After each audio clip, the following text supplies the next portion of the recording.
یہ جو سفر ہے اس کا ایک ایک لمحہ اللہ کی طرف سے ہمیں دی گئی فرصت ہے آخرت کی کمائی کے لیے، دنیا میں اچھی زندگی سیکھنے کے لیے۔ اس حدیث پر میں بات ختم کرتا ہوں۔ عبداللہ بن عمر رضی اللہ عنہ کہتے ہیں اخذ رسول اللہ صلی اللہ علیہ وسلم بمنکبی، اللہ کے رسول نے میرا کندھا پکڑ کر فرمایا یا عبداللہ کن فی الدنیا کأنک غریب، اے عبداللہ دنیا میں ایسی زندگی گزارو گویا کہ تم راہ گزر ہو، او عابر السبیل گویا کہ تم اجنبی ہو، او عابر السبیل یا راہ گزر ہو۔ کوئی آدمی اجنبی ہوتا ہے تو اپنے کام کے ساتھ کام رکھتا ہے، راہ گزر ہوتا ہے تو اس کا بھی اپنے کام کے ساتھ کام ہوتا ہے۔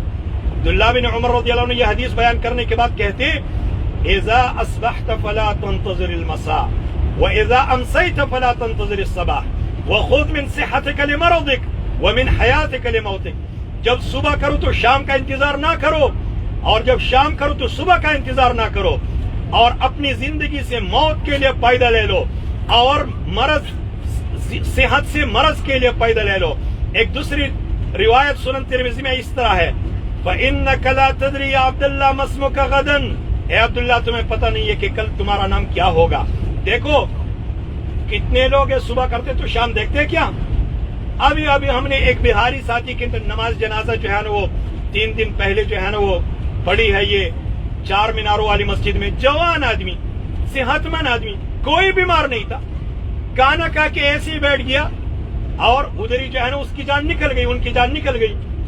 میرے بھائیو جان ہماری تو نکلے گی لیکن کہ اس حالت میں نہ نکلے کہ ہاتھ میں موبائل ہو اور ہم جو ہے نا یہ چیزیں دیکھ رہے ہو جو نہیں دیکھنے چاہیے۔ ہماری جان تو نکلے گی اور اللہ رب العالمین کی طرف سے بھیجے ہوئے فرشتے ہماری جان لیں گے، لیکن کہیں ایسی حالت میں ہماری جان نہ نکلے کہ ہم نے فجر کی نماز سے جو ہے نا وہ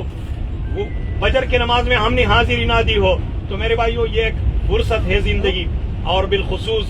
فرصت ذہبی وہ یہ ہماری عمر کا سفر ہے، لہذا حرم میں ادھر اپنے اوقات کا حفاظت کرو، وقت ادھر ادھر ضائع نہ کرو۔ اور لوگ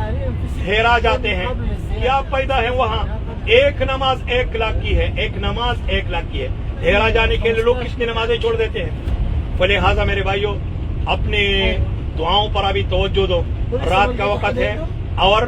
کل جو ہم عمرہ کریں گے اس کے لیے روحانی تیاری ابھی سے لے لو۔ روحانی تیاری ایک تو ابھی میں نے بیان کی ہے رات کی نماز کی شکل میں، دوسری تیاری یہ ہے کہ آپ لوگ روحانی تیاری دعاؤں کی شکل میں لے لو،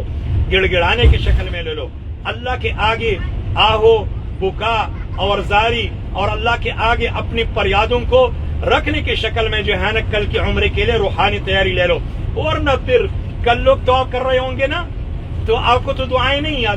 تو آپ کسی اور کے آمین کے پیچھے پیچھے جاؤ گے، وہ کہے گا دعا پڑھے گا اور تم